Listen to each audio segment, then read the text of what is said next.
뉴욕 증시는 급등세를 보이면서 2년여 전 금융위기 이전 수준을 회복했습니다. 연방준비제도의 양적 완화와 은행에 대한 배당금 확대 소식이 호재로 작용했습니다. 미국 백악관은 자동차 문제에 대한 진전이 있을 경우 한미 자유무역협정 합의에 이를 수도 있음을 시사했습니다. 유엔 개발 계획이 국가별 국민소득과 교육 수준, 평균 수명, 유아 사망률 등을 종합평가해 매년 내놓는 인간 개발지수 순위에서 한국이 올해 세계 12위를 차지했습니다. 유럽 국가들이 지난해 금융 경제 위기와 올해 채무 위기 등으로 순위가 대폭 하락한 데 따른 것입니다. 도시화와 온난화로 매년 지하수 수위가 10cm 안팎 하강하고 수온은 0.05에서 0.1도 상승하고 있는 것으로 나타났습니다. 네, 출발 센 증시 시작하도록 하겠습니다. 세계 증시가 달러의 힘을 그대로 느끼고 있습니다. 우리 증시가 어제 상승한 데 이어서 지난밤 미국 증시와 유럽 증시가 일제히 급등세를 보였습니다. 전날 아시아 지역 증시도 급등세를 연출했는데 이게 다 미국의 양적 완화 정책이 발표된 이후에 유동성 장세가 더 펼쳐질 것이라는 기대 때문입니다. 구체적으로 마감지수 화면을 통해서 만나보도록 하겠습니다. 먼저 우리 시장부터 살펴보도록 하겠습니다. 코스피가 0.3%대도 상승세를 보이면서 마감을 했고요. 1942.50으로 마감이 됐습니다. 자동차 업종이 좀 조정을 받는 가운데 전기전자 업종 쪽으로 상승세가 나왔고요. 연중 최고치를 높였습니다. 시가총액도 점차 늘어나는 모습입니다. 코스닥지수 역시 1%대 상승하면서 530선에 안착하는 흐름을 보여줬습니다. 외국인이 많이 매수를 했습니다. 원달러 환율은 계속해서 하향 추세를 그리고 있습니다. 달러 약세가 이어지고 있기 때문인데요. 1107원대에 머무는 모습이었습니다. 아시아 지역 증시도 한번 살펴보도록 하겠습니다. 일본 증시가 2%대 상승세를 보였습니다. 수출주들이 그동안 좀 부진했었는데 저가 매수도 들어왔고요. 양적 완화에 대한 기대감이 그대로 작용한 것으로 풀이가 되고 있습니다. 중국 증시 같은 경우도 1%대 상승세를 보였는데요. 중국 증시 긴축에 대한 우려가 남아있지만 그래도 양적 완화에 대한 기대감이 더 컸던 것으로 풀이가 됩니다. 미국 시장 다시 한번 살펴보도록 하겠습니다. 미국 시장은 강세가 나왔죠. 1.4에서 1.9%대 급등세가 연출이 됐습니다. 은행주들을 중심으로 상승세가 좀 많이 나왔고요. 업종 전반적으로 흐름이 괜찮았습니다. 지금까지 마감지수 살펴봤습니다.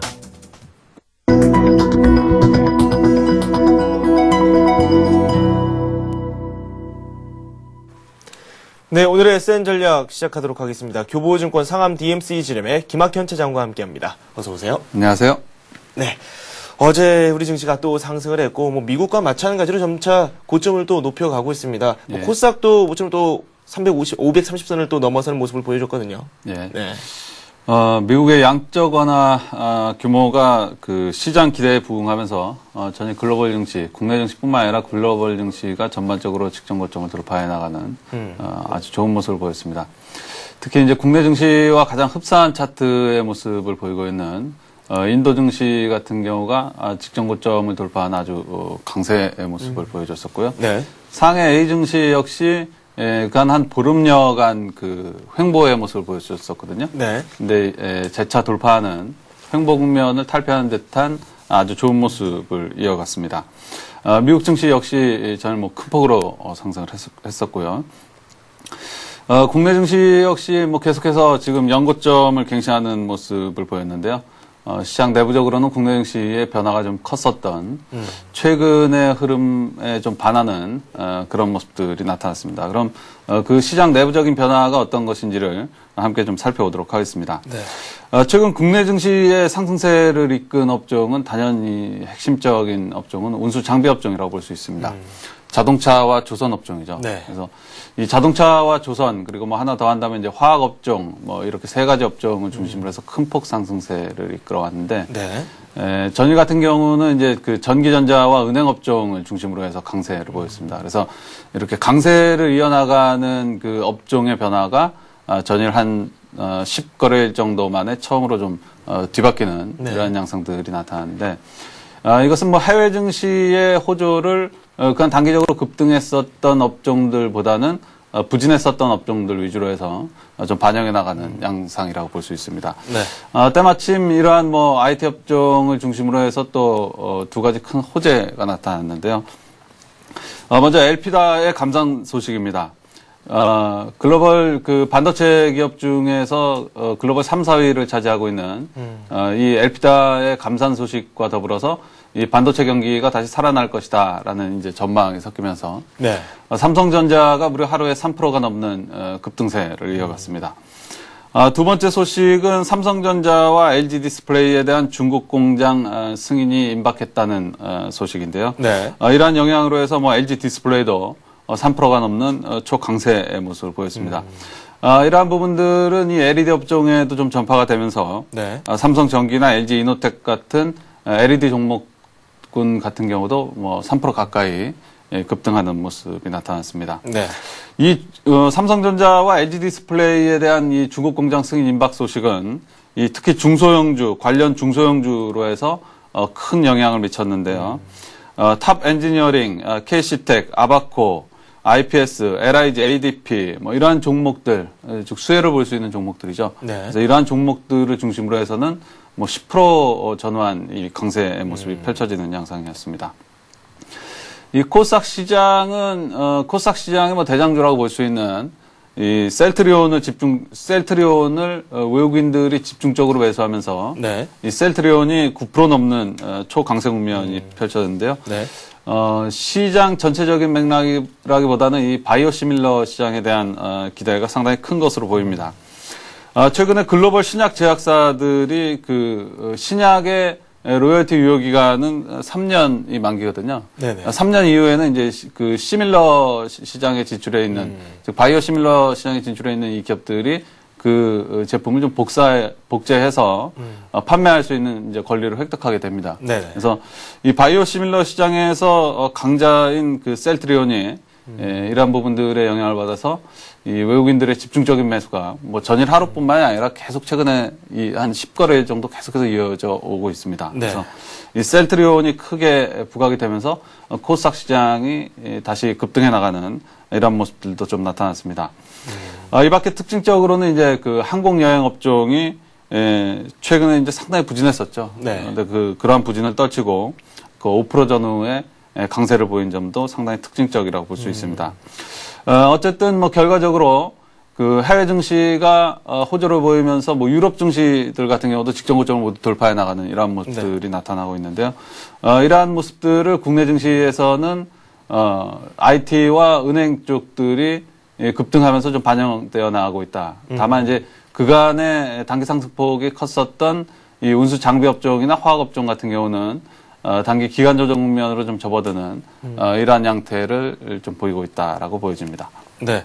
변화가 있었습니다. 업종별 흐름 자체도 변화가 있었고 시장을 주도하는 그런 업종에도 변화가 있었기 때문에 저희가 이와 관련된 투자 전략을 한번 좀 세워봐야 될 것 같아요. 그동안 좀 운수장비 업종 말씀하셨던 대로 네. 뭐 조선이라든지 뭐 이쪽 업종 쪽으로 상승세가 좀 많이 나오기도 했고 특히 자동차 업종 쪽으로도 마찬가지예요. 네. 어제 같은 경우는 뭐 현대차 장중에 3% 넘게 밀리다가 뭐 물론 회복은 했습니다. 네. 뭐 나머지 자동차 업종 쪽으로는 좀 부진한 흐름이 나왔는데 조금 변화가 필요하지 않을까 그렇게 생각이 들거든요.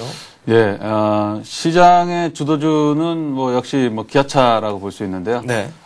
중장기 투자자 입장에서 먼저 바라본다면, 기아차를 중심으로 한 이런 이 자동차 관련주들, 특히 이제 조선과 화학 같은 경우는 배제를 하고, 네. 이 자동차 관련주들을 중심으로 해서는 계속해서 그 포트폴리오를 유지할 필요가 있습니다. 네. 물론 앞서 말씀드린 대로 이제 단기적으로는 IT나 다른 뭐 항공 운송업종 뭐 이런 쪽으로 해서 그 매기가 좀 전이가 되고 있는 모습들이 아주 뚜렷하게 특히 이제 기관 투자자를 중심으로 해서 아주 뚜렷하게 나타나고 있는 것이 사실인데요. 네. 그렇다라고 하더라도 중장기적으로는 시장의 주도 업종에 있는 그 핵심 주도주가 상승률이 가장 높다는 네. 그리고 뭐 시장이 빠질 때도 가장 덜 빠진다는 이러한 경험적 사실을 근간으로 봤을 때는 중장기 투자자는 단기적인 전망에 흔들리지 않고 계속해서 기아차 중심, 즉 자동차 중심의 포트폴리오를 유지를 해나가야겠지만, 네.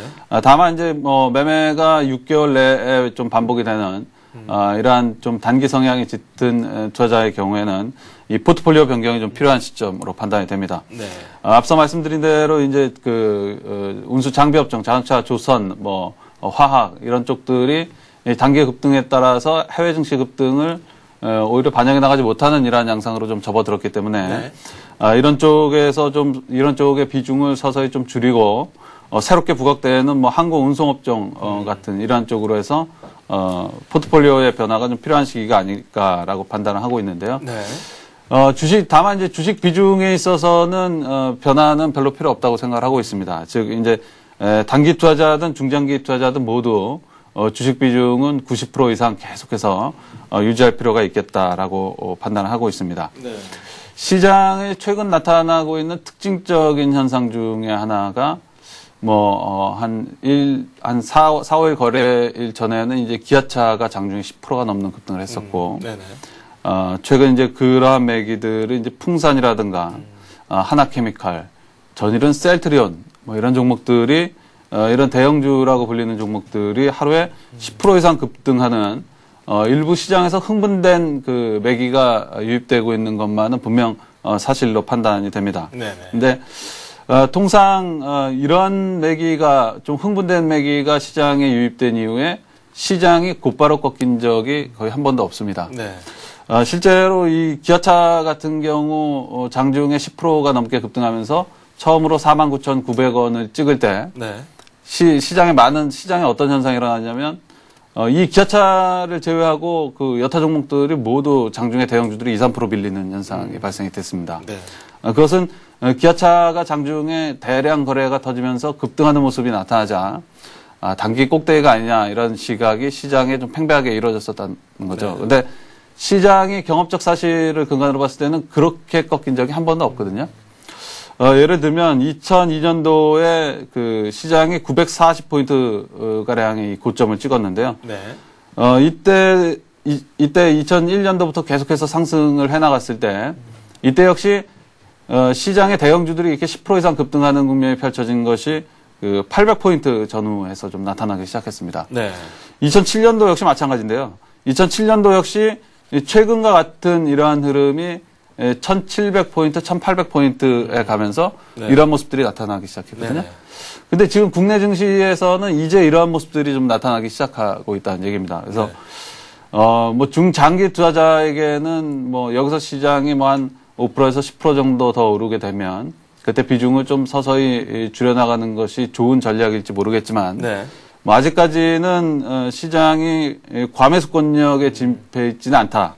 즉 이 흥분된 매수가 좀 보인다고 해서 네. 주식 비중을 아직까지는 줄여나갈 필요가 없다. 이런 판단입니다. 네. 상당히 시장을 긍정적으로 평가를 해주셨는데 네. 수치가 그렇게 크게 중요하지는 않습니다. 하지만 우리 코스피 상한선 어느 정도로 두는 게 좋을까요? 코스피 시장의 상한선은 특별히 의미는 네. 없는 것으로 판단을 하고 있는데요. 네. 그러니까 예를 들면 어떤 종목의 목표가 단기 투자자 입장에서 봤을 때 어떤 종목의 목표가를 10,000원으로 설정을 했는데 네. 이 10,000원이라는 가격이 어느 정도 올라간 이후에 거기서 기간 조정을 계속해서 보인다는 거죠. 그럼 기간 조정을 계속해서 보일 경우에 이 목표가는 당연히 수정이 돼야 되겠죠. 네네. 그래서 계속해서 급등해 나가는 과정 속에서 시장의 거래량이 폭발적으로 증가를 할 때, 그럴 때 이제 그 종목에 대한 매도 타이밍을 좀 가져가거든요. 그래서 네. 시장에 대해서도 직전 고점을 돌파해 나갈 수 있는 그 에너지들이 충분히 좀 모아지고 있는 것이 아닌가.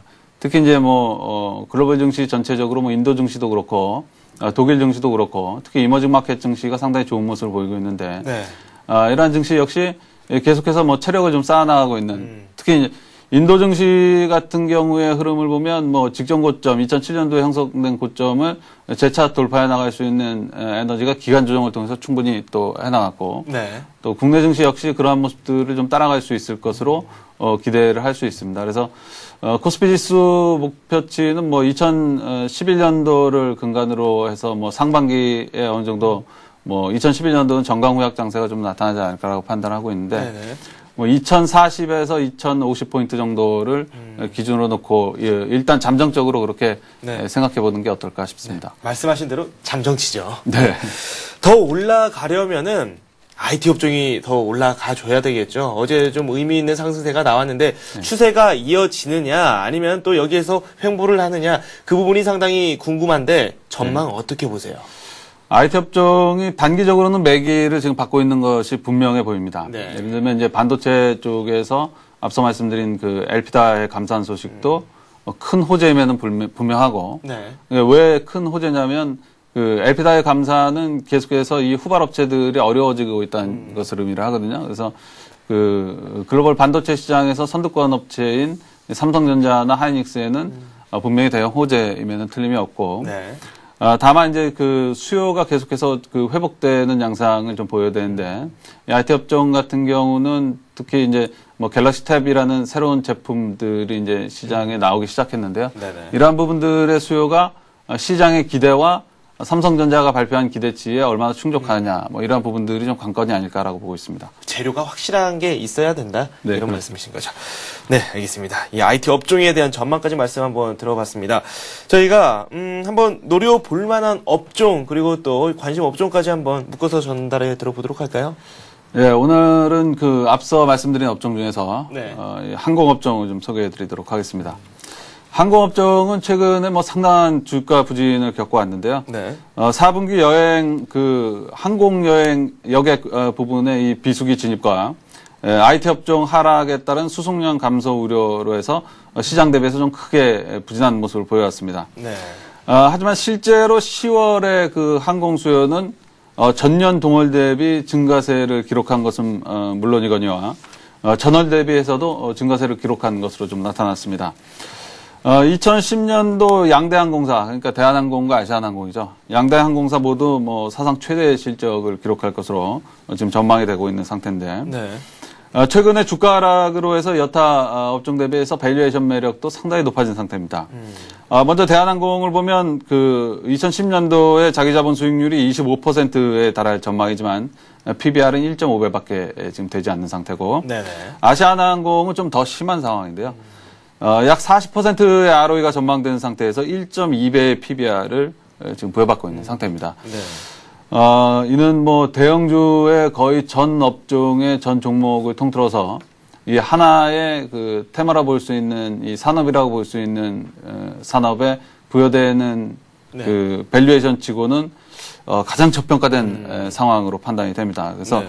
뭐 그만큼 산업적 밸류에이션 매력도 상당히 높아진 상태에 있다라고 볼 수 있습니다. 네네. 이 중에 오늘은 아시아나항공을 다시 좀 소개를 해드릴 텐데요.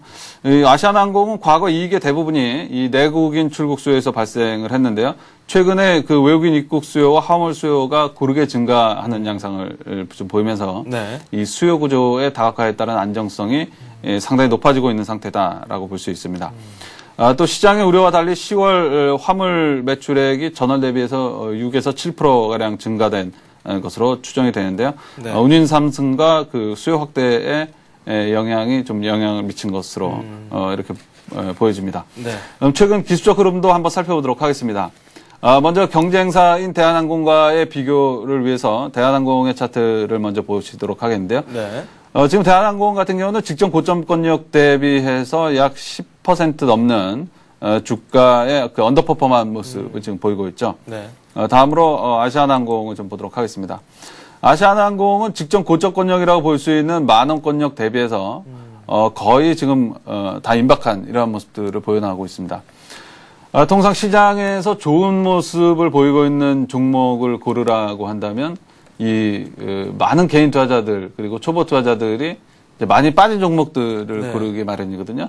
대한항공과 아시아나항공을 놓고 봤을 때 이제 대한항공 같은 종목의 상태를 많은 투자자들이 좀 선호한다는 얘기죠. 근데 시장은 실제로는 그렇지 않습니다. 네. 실제로는 계속해서 오른 업종, 지금 뭐 항공업종 같은 경우라면 직전 고점권역 대비해서 지금 돌파를 임박해 있는 이러한 그 종목을 중심으로 해서 시장은 계속해서 급등세를 펼쳐나가기 마련이거든요. 네. 그래서 항공업종이 예상보다 좋은 그 10월 실적을 기록을 하고 또 IT 업종이 다시 시장에서 부각됨에 따라서 그 화물 운송량의 증가가 지금 예상되는 시점에서 항공업종에 관심을 둔다면 아시아나항공의 주가가 직전 고점을 훨씬 빨리 돌파를 해서 네. 훨씬 아웃퍼폼한 주가의 움직임을 보일 것으로 지금 전망이 되는 상태입니다. 그래서 네. 매수가는 전일 조가보다 좀 높은 가격, 미국 증시에 아무래도 급등으로 해서 높은 가격을 좀 산정해 보도록 하겠습니다. 9,750원을 산정해 보도록 하겠고요. 네. 손절가는 9,300원, 목표가는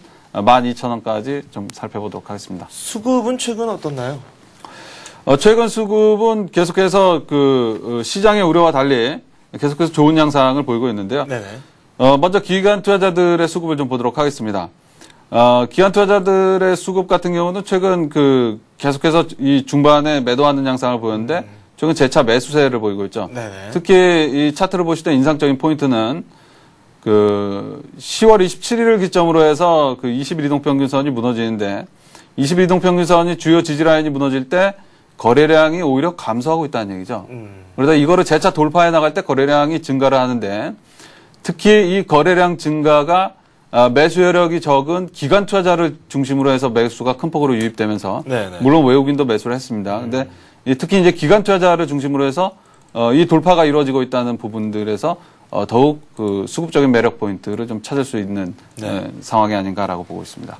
네, 알겠습니다. 지금까지 아시아나항공에 대한 말씀 들어봤습니다. 교보증권 상암 DMC 지점의 김학현 차장과 함께했습니다. 두 말씀 고맙습니다. 감사합니다.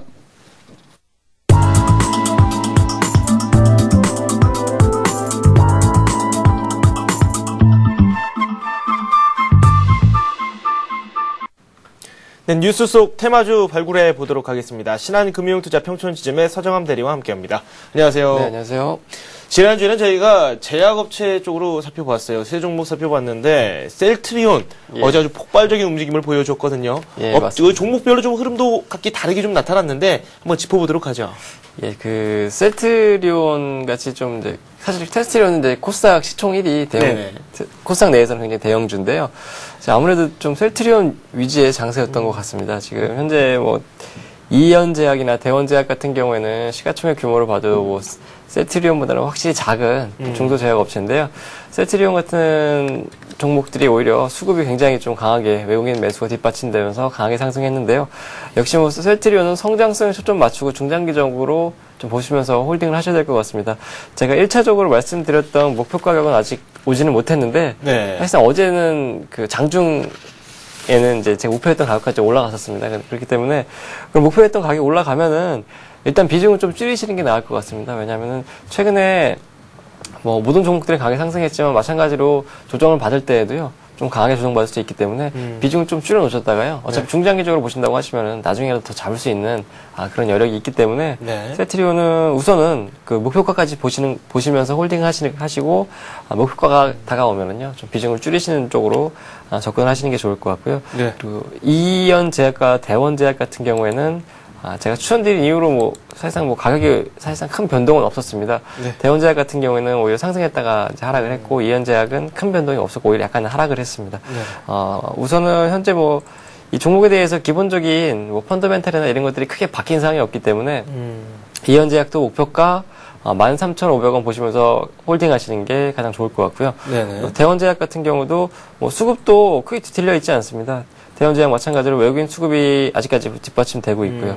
그리고 거래량도 있기 때문에 역시 목표가 9,000원까지 보시면서 홀딩 하시는 전략 지금 상황에서 가장 좋을 것 같습니다. 네, 이현제약도 그렇고 대원제약 같은 경우는 좀 약간 흐름이 다르지만 셀트리온까지 세 종목을 좀 살펴보자면 외국인들의 수급도 양호했어요. 물론 대원제약을 제외하고는요. 외국인들이 이렇게 매수를 하고 있다는 것 자체가 이 세 종목 쪽으로는 좀 긍정적인 효과를 일으킬 수 있지 않을까라는 생각이 드는데, 그렇다면 지금 말씀하실 때는 셀트리온에 대해서는 목표가까지 올라가면은 일정 부분 한번 좀 정리를 하고 더 지켜보자 이렇게 말씀하셨는데, 목표가를 조금 더 높이는 쪽으로 바라보기에는 좀 무리가 있는가요? 사실 지금 상황에서는 목표가를 높이는 건 무리가 없다고 봅니다. 왜냐하면 제가 말씀드린 셀트리온의 3만원 목표가도 1차적인 목표가였고요. 성장성의 프리미엄을 더 준다고 하면은 충분히 더 올라갈 수 있는 종목인데, 모든 종목들이 올라갈 때, 그냥 연속으로 지금 같은 경우에는 한 6영업일, 7영업일 연속으로 올라갔었는데요.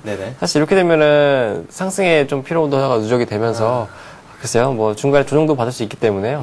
좀 그런 것들 염두에 두시고, 이 종목은 중장기 가격으로 홀딩 하시는 방법도 나쁘진 않은데요. 이 종목 가지고 한번 좀 매매를 해보시는 것도, 이격도나 아니면 기타 지표들 가지고요. 좀 매매를 해보시는 그런 것도 가능할 종목인 것 같아가지고, 우선은 전량 정리는 아니고요. 목표가 도달하시면은요. 일부 반이라든지 아니면 3분의 1 정도 정리를 하셔가지고요. 네. 매매를 해볼 수 있는 종목으로 좀 선정해 놓으시고 보시면 될 것 같습니다. 네, 알겠습니다. 아주 기분이 좀 좋았습니다. 지금 세 종목을 지난주에 말씀을 해주셨는데 수익률이 좀 괜찮게 나왔고요. 그렇다면 이번 주도 한번 저희가 기대를 해보도록 하죠. 뉴스부터 살펴볼까요? 예, 사실 이번 주 뉴스는 어제 미국장이 크게 오를 수 있었던 그 배경에 대한 뉴스인데요. 네. 미 연방 준비제도 이사회 FRB가 양적 완화 규모를 발표를 했습니다. 네. 매달 750억 달러씩 총 6천억 달러치의 그 국채를 매입하겠다고 발표를 했는데요. 네. 사실상 발표한 날은 크게 반응이 없다가 사실 어제 많이 좀 미국 증시가 크게 반영을 했는데 네네. 어쨌든 분명히 호재이긴 한 것 같습니다. 시장에서도 굉장히 좋게 받아들이고 있고요. 그리고 그래서 요거와 관련돼서 말씀드릴 종목이 바로 우리나라의 금융주인데요. 네. 그래서 FRB의 양적 완화와 그리고 미국의 중간 선거 결과 그 공화당 쪽에서 다수의 이제 공화당 쪽의 승리로 좀 보시면 될 것 같은데요. 네. 기존의 공화당 주요 공약 중에 하나가 그 금융규제 법안 완화였기 때문에 네. 이런 것들을 고려한다고 하면은 미국의 대형 투자은행에도 분명히 호재가 될 것 같고요. 뭐 미국의 대형 투자은행이 호재면은 분명히 국내의 금융주도 긍정적인 작용을 할 거고, 그리고 최근에 중국과 호주의 금리 인상도 있었거든요. 이런 기습적인 금리 인상은 글쎄요, 지금 순이자 마진 회복에도 도움이 될 수 있을 것 같고요. 네. 그리고 일단 우리나라도 이제 금리 인상에 대한 분위기가 그리고 그런 말들이 계속 나오고 있는데 뭐 확정적이진 않지만은요, 아무래도 확률적으로 금리 인상을 머지않아 한번 하지 않을까, 그런 미리 예측도 해볼 수 있기 때문에 네. 그런 기대감의 금융주는 현재 한번 매수를 해볼 만한 상황으로 좀 판단이 되고, 네. 제가 오늘 말씀드릴 종목들은요, 하나금융지주, 그리고 기업은행, 그리고 전북은행, 요 세 종목을 말씀드리려고 하는데요. 그 전반적인 금융주, 그 중에서도 은행주에 좀 관심을 갖는 게 좋을 것 같아가지고 이런 종목들 한번 말씀을 드리려고 합니다. 하나금융지주, 그리고 저희가 전북은행까지, 기업은행도 이 세 종목을 지금 차근차근 살펴보도록 하겠습니다. 먼저 하나금융지주부터 장점이 뭐가 있는지 매수 가격, 목표 가격까지 정확히 한번 살펴보도록 하겠습니다. 예, 우선은 이 하나금융주 같은 경우에는 실적이 굉장히 현재로서 굉장히 좋게 나오고 있습니다. 3분기 네. 영업이익 발표를 했는데요. 3분기 영업이익이 3,200억이고요. 3분기까지 누적 영업이익이 9,785억. 그래서 아무래도 좀 현재 이런 수준으로 간다고 하면은 올해 누적이익이 한 1조 2천억에서 1조 3천억 정도는 나오지 않을까, 그런 생각들을 하고 있거든요. 네. 뭐 전기 대비해서는 38% 정도 증가를 한 상태고요. 뭐 주가 수익비율 PER로 보면은 한 7.5배 수준이 유지가 되고 있는 상황인데, 그래서 현재 뭐 다른 대형주 그리고 은행주 내에서도요, 하나금융주 같은 경우에는 좀 저평가되어 있는 상황으로 보시면 될 것 같습니다. 네. 그리고 현재 뭐 이런 정책적인 거나 아니면 주변 환경적인 것들이 은행주에 굉장히 좀 긍정적으로 작용을 하고 있어요. 네. 하나금융주 같은 경우는 최근에 그 최대 주주였던 테마섹이 사실상 이제 뭐 블록딜로 하면서 빠져나가면서 주가가 많이 하락을 한 상태입니다. 그렇죠. 지금 한 차례 크게 하락을 한 상태인데, 그런 것들도 주가의 그런 저평가에 뭐 한몫을 했던 그런 상황이기 때문에 현재 주가는 굉장히 매력적으로 느껴지고 있습니다. 네. 그렇기 때문에 현재 하나금융주주의 목표가는요, 지금 우선 37,000원이죠. 뭐 전고점으로 보시면 될 것 같습니다. 37,000원 보고 있고요. 매입가는요, 전일가가 32,850원이었었는데 네. 아무래도 오늘 좀 글쎄요, 금융주가 올라오지 않을까 싶은데 우선 32,500원에서 플러스 마이너스 500원을 매입가로 좀 정해드리고 싶고요. 네. 손절가는 3만 원을 손절가로 정해드리고 싶습니다. 네. 손절가 3만원 선 한번 말씀 들어봤습니다. 두 번째 종목은 기업은행입니다. 기업은행의 주가 흐름도 괜찮아요, 최근. 예, 기업은행도 역시 뭐 최근에 주가 흐름 괜찮습니다. 지금 뭐 우선은 기업은행 그리고 하나금융주 뭐 모두 다 실적이 뒷받침되는 종목이고 네. 그 실적에 비해서는 현재의 가격이 굉장히 싸다 느껴지는 종목입니다. 기업은행 역시 3분기 영업이익 발표를 했습니다. 3분기 영업이익이 지금 4,640억, 그리고 역시 누적 순이익으로 보시면은요, 1조 3,300억, 하나금융주보다는 약간 높은 수치인데요. 네. 역시 뭐 전기 대비해서 20% 이상 증가한 수치입니다. 그리고 PER 수준으로 보면 현재 가격에서는 한 7배 수준, 하나금융주는 좀 더 낮은 밸류에이션을 가지고 있는데요. 네. 기업은행 같은 경우에는 수급이 굉장히 좋았습니다. 지금 뭐 외국인과 기관이 번갈아 가면서 좀 매수가 들어오는 상황이었었고요. 네네. 최근에 뭐 한 보름 정도는 좀 조정을 받은 상태입니다. 받은 상태인데 현재 뭐 국내외에서 이렇게 뭐 금리 인상뿐만 아니라 양적 완화 같은 것들이 계속 나와준다고 하면은요. 네네. 현재 낮은 좋은 펀더멘털과 낮은 밸류에이션을 바탕으로 크게 한번 상승할 수 있지 않은가 싶어가지고 이 종목을 말씀드리고요. 목표가는 18,500원, 1차적인 목표가 18,500원 정해드리고요. 매입가는 16,500원에서 플러스 마이너스 500원에서 네. 한번 매입해보시고 손절가는 14,000원 정해드리고 싶습니다. 네, 알겠습니다. 기업은행도 한번 살펴봤고요. 그 다음 종목으로는 전북은행에 대해서 말씀을 해주셨는데 짧게 한번 살펴볼까요? 예, 전북은행 같은 경우에는 뭐 지방에 있는 은행이죠. 근데 뭐 실적이나 기업의 내용 같은 것들이 굉장히 좋은 회사입니다. 네. 우선 전북은행도 분명히 이런 국내외적인 은행에 대한 호재들은 분명히 받을 수 있는 상황이고요. 그리고 3분기 영업이익 289억, 그리고 전분기 대비해서 79% 증가한 수준이죠. 네. 뭐 기타 대형 은행보다 굉장히 상승폭이 큽니다. 그리고 PER 수준도 지금 5.8배 수준으로 좀 가장 낮은 상태인데, 물론 이런 밸류에이션이나 이런 것들이 낮다고 해서 무조건 좋은 상황은 아니지만은요, 현재 절대적인 가격으로 보면은 싸다 느낄 수 네. 있는 그런 상황이고, 현재 뭐 외국인들이 꾸준하게 매수를 해주고 있는 그런 상황입니다. 지금 뭐 차트를 보셔도 아시겠지만은요, 사실 그동안에 많이 상승은 했습니다. 지금 은행주가 주도주는 아니었기 때문에 큰 상승은 못했지만은요, 현재 외국인들이 이렇게 매수를 해줬고요. 그렇기 네. 때문에 목표가도 저는 8,000원으로 약간 높게 잡았고요. 매입가도 전일가격 7,000원에서 플러스 마이너스 500원, 손절가는 6,200원 선으로 정해드리면서 이 종목 한번 추천드리고 싶습니다. 네, 전북은행까지 세 종목 은행주에 대해서 한번 저희가 살펴봤습니다. 지금까지 신한금융투자의 서정함 대리와 함께했습니다. 고맙습니다. 네, 감사합니다.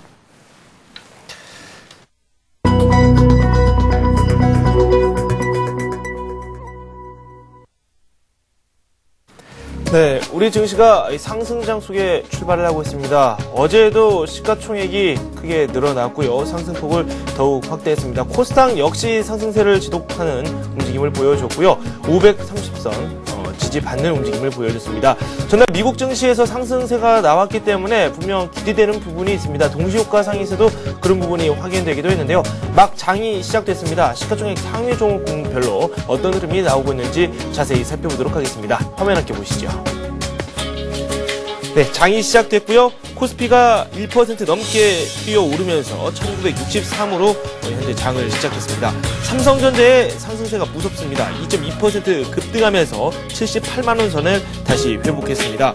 이와 함께 하이닉스 쪽은 더 상황이 좋다는 걸 알 수 있는데요. 4.5% 급등하면서 24,000원 선까지 올라섰습니다. 삼성과 하이닉스 어제 엘피다가 감산을 하겠다라는 소식이 전해지면서 시장 지배력이 확대되겠다, 뭐 이런 전망이 좀 나오고 있습니다. 그에 대한 영향도 있고요. 순환 매적 차원에서 매수세가 꾸준히 들어오고 있습니다. 이 밖에도 IT주와 더불어서 금융주도 최근 들어서 상당히 좀 부진했었는데 금융주 쪽으로도 매수가 꾸준히 들어오고 있습니다. KB금융 2.1% 상승하고 있고요.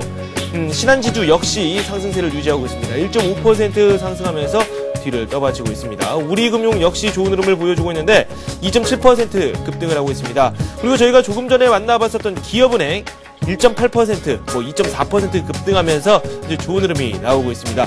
금융주까지 상당히 좋은 흐름이 나오고 있고요. 이 밖에도 현대차 어제 장중에 3% 넘게 밀리기도 했었는데 1% 중반대로 다시 역전을 시키는 아주 강한 흐름을 보여줬습니다. 자동차 업종 중에서는 유일하게 아주 좋은 흐름을 보여줬었죠. 포스코는 1.4% 오르고 있지만 현대차에게 시총 2위 자리를 아직까지는 내주고 있는 상황입니다. 현대중공업은 0.1% 소폭 오르고 있습니다. 조선업종 쪽으로 해서 어제 좀 조정이 나왔는데 오늘 반등이 나오고 있지만은 약간 미약한 상황입니다. 현대모비스가 0.7% 오르고 있고요. LG화학 1%대 상승세가 나오고 있습니다. 지금 아래쪽에 보시면 SK에너지가 2.4% 급등을 하고 있는데요. 화학업종 쪽도 흐름이 괜찮은 것 같습니다.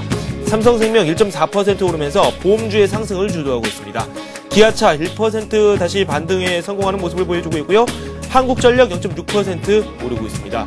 롯데쇼핑은 보합권이고요. LG전자, 롯데쇼핑에게 시총에서 좀 밀렸죠. 오늘 좀 반등을 피하고 있습니다. 1% 가까운 상승세를 보이고 있고요. 아직까지는 10만원 선 아래에 놓여 있습니다. SK텔레콤은 보합권이고요. LG 1.1% 오르고 있습니다. 그리고 KT가 0.6% 오르고 있고요. 삼성물산 0.4% 상승하고 있습니다. 두산중공업 1.5%, 현대제철 0.9%, 삼성화재 1%대 상승세가 나오고 있습니다. 반대로 신세계와 KT엔진은 하락세를 타고 있고요. NHN이 1.2% 상승하고 있습니다. 삼성전기 2% 급등하고 있습니다. 코스닥도 좀 살펴보도록 하겠습니다. 코스닥에서는 셀트리온이 어제 9%대 아주 강한 흐름이 나왔었죠. 1조 1,000억 원차의 시총 차이를 서울반도체와의 격차를 두는 모습입니다. 1.5% 상승하고 있는 서울반도체. 그리고 CJO 쇼핑은 0.7% 오르고 있고요. SK 브로드밴드는 0.9% 상승하고 있습니다. 포스코 ICT, 동서, 그리고 아래쪽에 있는 OCI 머티리얼즈 모두 1%대의 상승세가 나오고 있고요. 네오이스 게임스는 차익 실현 매물이 좀 나오고 있습니다. 1.2% 내리고 있고요. 다음 0.4% 하락하고 있습니다. 태용이 1%대의 상승세를 보여주고 있고요. SFA 2.3, SK컴스 1.3, 그리고 성광밴드는 1% 오르고 있습니다. 홈쇼핑 관련주 쪽으로 해서 매수가 꾸준히 들어오고 있습니다.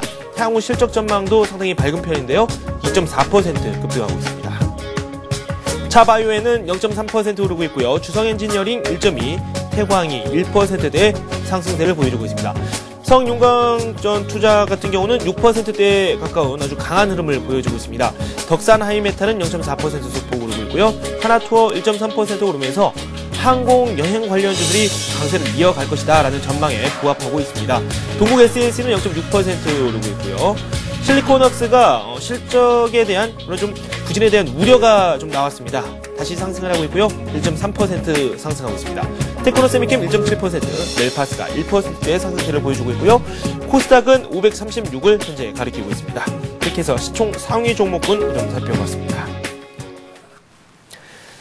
네, 현재 장 진행 상황 한번 다시 살펴보도록 하겠습니다. 현대증권 배성영 연구원 연결되어 있습니다. 안녕하세요. 예, 안녕하세요. 네, 출발 상황이 괜찮습니다. 상승세가 한 1% 정도 나오고 있는데요. 현재 장 어떻게 보십니까? 예, 일단 전일 미국 시장이 2% 급등하면서 미국 시장 역시 리먼 사태 이전의 주가 수준을 빠르게 회복하면서 금일 국내 증시도 장 초반 1%가 넘는 강세를 보이고 있습니다. 역시 장 초반 시작부터 외국인들의 매수세가 강하게 유입이 된 상황이고요.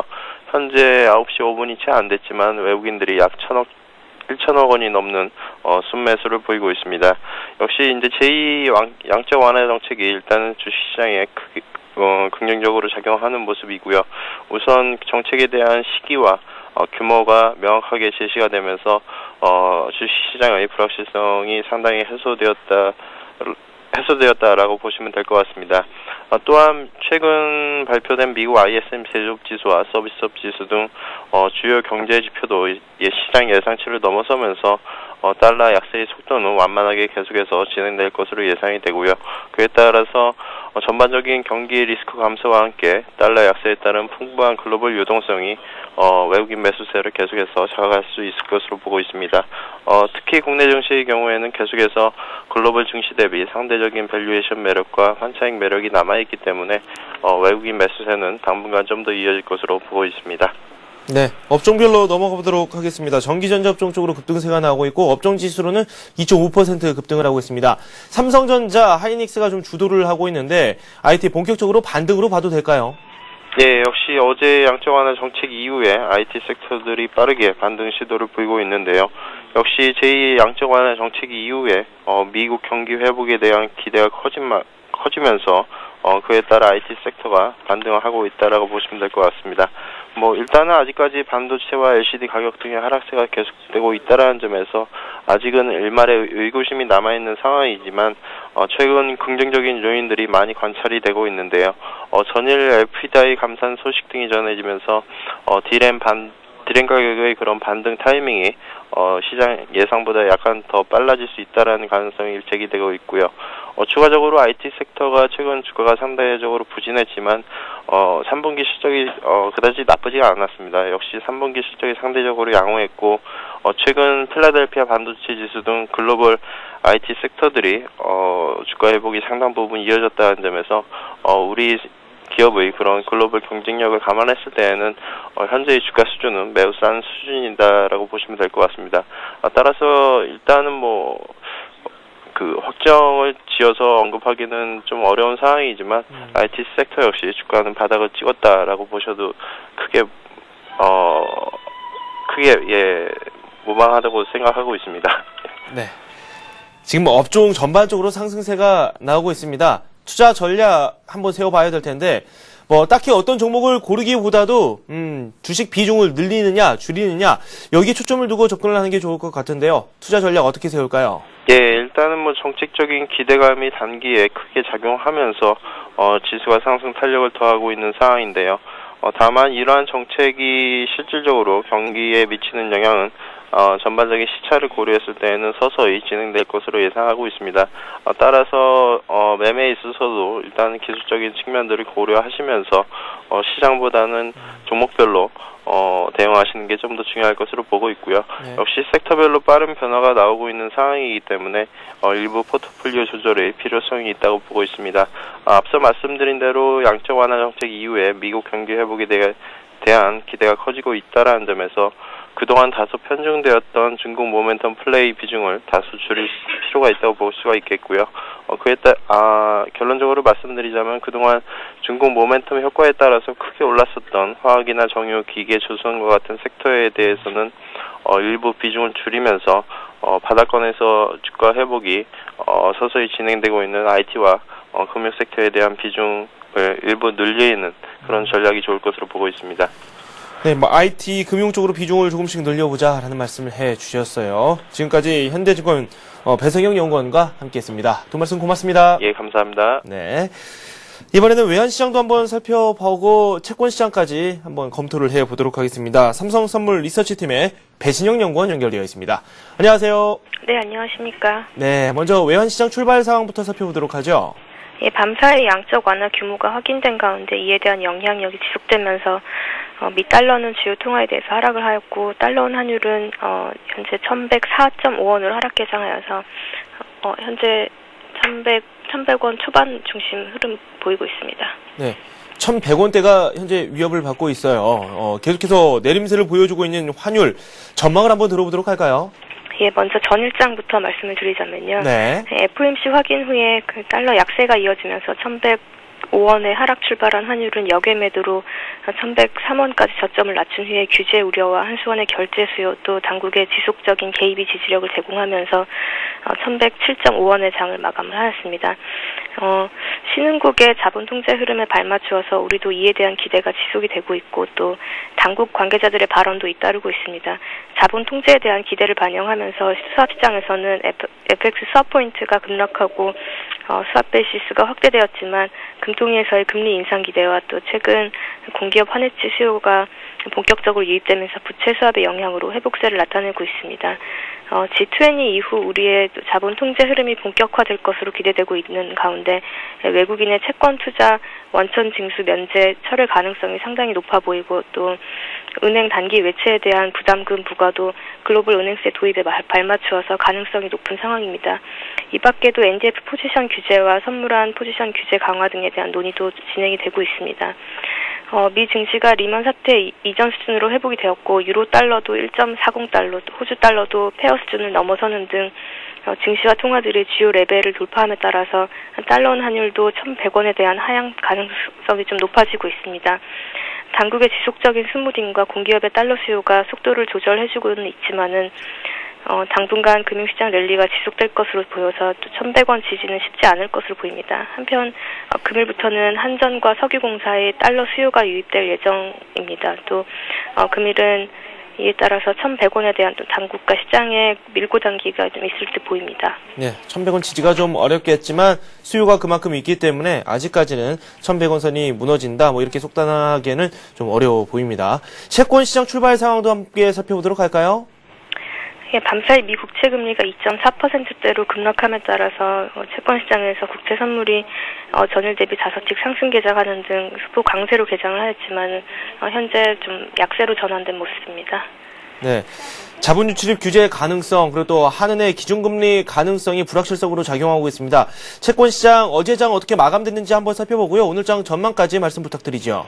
네, 먼저 어제장부터 좀 살펴봐야겠습니다. 네네. FOMC 양적 완화에도 불구하고 자본 규제 리스크의 강한 부각과 또 한은의 금리 인상 시사 등에 따라서 시장 금리는 급등하면서 마감을 하였습니다. 호황제가 상충된 채권 시장은 변동성 확대 속에서 시장 금리가 2개월 내 최고 수준으로 급반등을 하였습니다.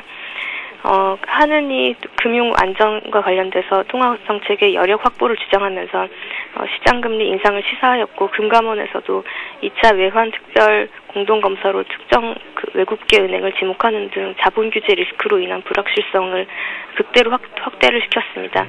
외국인은 선물시장에서 5거래일 연속 매도를 지속하고, 또 현물시장에서도 금주에만 4-9, 10-3호 등의 특정 종목을 매도하는 등 전향적인 현선물 매도 포지션을 구축해감에 따라서 시장금리도 단기간 내에 개선되기는 어려울 것으로 보입니다. 한편 양적 완화 영향으로 금일 미 국채금리 급락에도 불구하고 국채 선물은 자본 규제와 금리 인상에 대한 불확실성으로 좀 제한적인 반등에 그칠 것으로 보입니다. 네. 지금까지 삼성선물 리서치팀의 배신영 연구원과 함께 외환시장, 채권시장에 대한 이야기 나눠봤습니다. 고맙습니다. 네, 감사합니다.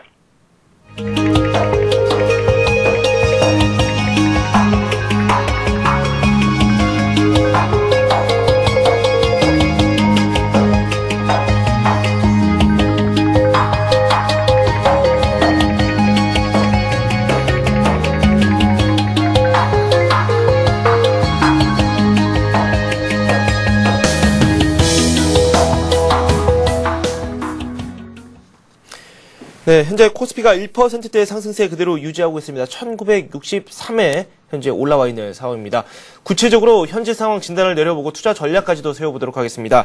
이트레이드 증권 온라인 PB센터의 정영훈 과장과 함께합니다. 안녕하세요. 안녕하세요. 예. 네, 우리 증시 상승세 지속하고 있고요. 연중 최고치 계속해서 경신하고 있습니다. 흐름 자체도 좋고 이 업종별로 내용을 살펴보니까 오르지 않는 업종을 찾기 힘들 정도로 상당히 좋은 흐름이 나오고 있거든요. 현재 시장 어떻게 보세요? 예, 지금 FOMC에서 양적 완화를 발표된 이후에 외국인의 순매수가 인상적입니다. 그래서 예상했던 대로다가 반전이 없는 그런 드라마로서 외국인이 유동성이 국내뿐만 아니라 아시아 쪽에 이머징 증시로 흘러들어올 거다라는 예상들을 많이 했었는데요. 말 그대로다가 어제 오늘 외국인들의 매수세가 좀 많이 들어오고 있습니다. 그렇기 때문에 국내 증시는 어느 정도 시장이 급속하게 상승을 이틀 동안 양일간 했기 때문에 추가적인 급속한 상승이 없다라고 하더라도 외국인의 유동성들이 아마도 G20 정상회담이 11일 전까지는 꾸준히 들어올 것이다라고 예상을 하고 있어가지고서 조정 지수가 한 단계 레벨업이 되는 상황을 좀 유지를 하는 그런 상황이 다음 한 주 동안 이루어지지 않을까라는 예상을 하고 있습니다. 그래서 네네. 업종별로다가는 많이 올랐던 그런 업종의 추가 매수보다는 그동안 못 올랐던 IT 업종이라든지 아니면은 주식, 증권 시장의 상승에 따른 증권주들의 그런 어떤 매수세들이 몰리고 있는 그런 상황이기 때문에요. 네네. 기존에 이제 주식을 가지고 계셨던 분들도 어느 정도 손해를 회복을 할 수 있는 그런 기회가 되지 않을까 생각을 합니다. 네. 수급 조금 더 살펴보도록 하겠습니다. 분명 외국인들의 매수세 꾸준히 들어오고 있습니다. 저희가 지금 악재성 재료는 분명 아닙니다. 하지만 프로그램 쪽에서 매도가 조금씩 나오고 있고, 매수 차익 잔고에 대해서는 저희가 지난주까지도 꾸준히 이야기를 한번 나눠왔던 그런 내용이기도 합니다. 수급적인 측면에서 불안 요인은 없는지 그에 대한 말씀 좀 부탁드리죠. 예, 일단은 수급적인 측면에서 가장 불안하다라고 하는 거는 지금 외국인이 매수가 어느 정도까지 유지가 될 것인지 모른다라는 그런 것들이 심리적인 불안 상황이 될 수는 있습니다. 그리고서 외국인들이 매수가 지금 현재 산적해 있는 프로그램 매수에 대한 그런 어떤 매물벽을 좀 해소를 해주고, 그리고 국내 기관들이 가지고 있는 펀드 환매 물량에 대한 그런 매물들을 좀 소화를 시켜주는 그런 과정들이 진행이 될 텐데요. 네네. 그렇다라고 보게 된다라고 하게 되면은 지금 현재 프로그램 매물에 대한 것들은 외국인들이나 기관들의 급격한 어떤 선물 시장에 쏠림이 없다라고 가정을 하게 되면은 시간을 지나면서 꾸준히 소화시키는 그런 과정이 계속 진행되지 않을까 생각을 합니다. 그래서 수급상에서는 지금 현재 우리나라 시장 자체로 다 외국인이 살 거다 팔 거다라고 하는 그런 기점에서 보면은 꾸준히 매수세가 들어올 것이다라고 결론을 내리시는 게 좋을 것 같고요. 만약에 반전이 있다라고 하게 되면은 아마도 달러화가 강세를 보여주는 그런 시그널이 미국 시장에서 나타난다라고 하게 되면 어느 순간 이제 외국인의 매수세가 끊길 수는 있지만은 그런 상황이 아니다라고 하게 되면은 적어도 11일까지는 계속 이런 상황이 유지되지 않을까 예상을 합니다. 네, 그렇군요. 네, 지금 저희가 수급 내용까지 한번 저희가 살펴봤습니다. 전기전자 업종 쪽으로 해서 한번 관심을 보이면 좋을 것 같다라고 말씀을 해주셨는데, 뭐 단기 급등을 걱정을 한다면은 지금 당장 뛰어드는 것도 무리가 있어 보이는데 과연 IT 업종이 더 올라갈 수 있을지 아니면 이 자리에서 행보를 할지 그 부분이 상당히 궁금하거든요. IT 업종에 대한 투자 전략 어떻게 세우는 게 좋을까요? 예, IT 업종에 대해서 이제 삼성전자하고 그 하이닉스가 그 양일간 상당히 많이 올랐었는데요. 네. 그 경쟁 업체인 이제 반도체에 좀 국한됐다라고 이렇게 보셔도 괜찮으실 것 같습니다. 그렇지만은 IT 업종 자체가 워낙 광범위하기 때문에 엘피다의 그 뭐 감산 소식에 이어가지고서 하이닉스하고 그 삼성전자가 올라갔다는 것 자체로다가 이제 그 거래소에 있는 IT 업종보다는 코스닥에 있는 IT 관련주들에 대한 투자 심리를 좀 자극을 시키는 그런 상황들이 이루어지고 있습니다. 그렇기 때문에 지금 현재 그 IT 업종에 대해서 접근을 하신다라고 하게 되면은 거래소에 있는 그 IT 대형주보다는 아마도 코스닥에 있는 그 IT 부품주라든지 아니면 IT 관련주들을 그 한 일주일 동안 매매를 해보시는 그런 단기적인 전략을 가져가시는 게 좋으실 것 같고요. 네네. 그리고 향후 3개월 그 아직까지 IT에 대한 그 실적 바닥은 아마도 내년 상반기 그 1, 4분기로다가 예상을 하고 있는 그런 시각들이 많기 때문에 네네. 지금 그 IT 대형주들을 계속적으로 홀딩하는 그런 전략들보다는 그런 분위기에 편성을 해가지고서 뭐 단기적인 매매를 통해가지고서 수익률을 누적시키는 그런 매매를 병행하는 그런 전략이 좋지 않을까 생각을 하고 있습니다. 네. 뭐 이와 함께 금융 쪽으로도 한번 살펴봐야 되겠죠. 증권업종 쪽으로도 한번 앞에서 강조를 해주셨기 때문에 금융업종 전반적으로 살펴보는 것도 좋을 것 같아요. 뭐 금융주들, 뭐 일반 은행주들도 마찬가지고요. 금융지주들도 주가 흐름이 괜찮게 나오고 있습니다. 말씀하신 대로 증권업종 쪽으로도 매수가 조금씩 들어오고 있는데 이들 종목군들 지금 저점이다 아니다 좀 판단을 내리기가 좀 어려워요. 어떻게 생각하세요?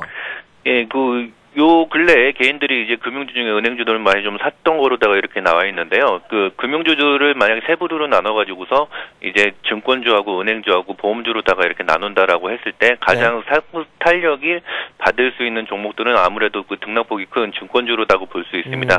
그리고 2000선에 가까이 가까우면 갈수록 아무래도 거래 대금이라든지 여러 가지 증권사들이 수익을 창출할 수 있는 그런 기회들이 많이 있기 때문에 그 증시 상승과 증권주의 상승을 동행한다라는 것들은 여러 뭐 개인 투자가분들도 많이 아실 테고요. 네. 그리고 이제 문제가 되는 건 이제 보험주하고 이제 은행주를 가지고 계신 분들이 어떻게 대처를 해야 될 것이냐에 대한 그런 판단들일 텐데요.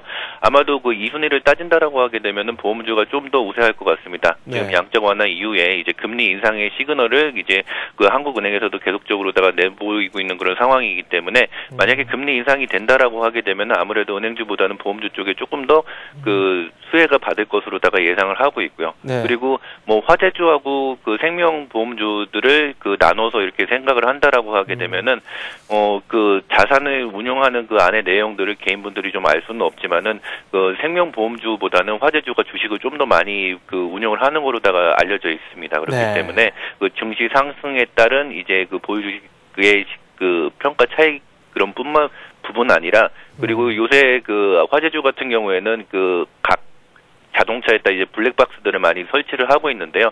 그런 그 IT 기기들이 점진적으로다가 보급이 늘어남에 따라서 그 손해보험률도 좀 개선이 될 가능성이 높기 때문에 네. 화재주 쪽을 생명보험주 쪽보다는 조금 더 위에다가 두고 싶습니다. 그래서 그 금융주 쪽을 하시는 분들은 그 증권주를 우선적으로 보시고서 그 화재주하고 그다음에 은행주 이런 순으로다가 좀 보시면 될 것 같고요.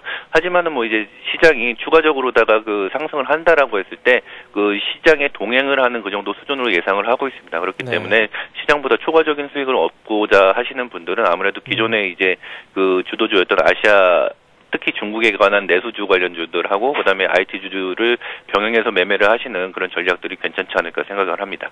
네, 구체적으로 뭐 전략까지도 말씀을 해 주셨어요. 오늘 금요일입니다. 마지막으로 하실 말씀 있으십니까? 예, 너무 지금 장이 올라갔기 때문에 그 너무 불안해 하시지도 마시고요. 너무 네. 흥분해가지고서 고가에서 따라잡는 그런 그 매매를 좀 그 개인분들이 이런 장을 보면 흥분을 해가지고서 매매가 잦아지게 되는데요. 네. 매매가 잦아진다라고 해가지고서 수익률이 또 같이 증가를 하기는 상당히 좀 어려운 장입니다. 그렇기 때문에 기존에 그 본인들이 생각을 했었던 그런 투자 전략에 따라 가지고서 좀 냉정하게 그 시장을 대응을 했으면 좋고요. 그리고 만약에 지금 그 주식 비중을 100% 다 채워놓고 계시는 그런 분이시다라고 하게 되면은 나중에 뭐 시장이 단기간에 조정을 받았을 때 나중에 불안해질 수가 있기 때문에 네. 적어도 한 10에서 20% 정도는 현금을 항상 가지고서 그 시세에 맞는 그런 종목들로다가 매매를 같이 병행을 하시는 그런 전략이 좋으실 것 같습니다. 네, 지금까지 이트레이드증권 온라인 PB센터의 정영훈 과장과 함께했습니다. 고맙습니다. 예, 감사합니다. 네, 코스피가 1.1% 상승을 하고 있습니다. 코스닥은 0.5% 오르고 있고요. 원달러 환율은 2원 30전 내리면서 1,105원을 현재 기록하고 있습니다. 1,100원 선을 현재 위협받고 있습니다. 네, 저는 맡게 된 센 증시에서 다시 찾아뵙겠습니다. 시청해주신 여러분 고맙습니다.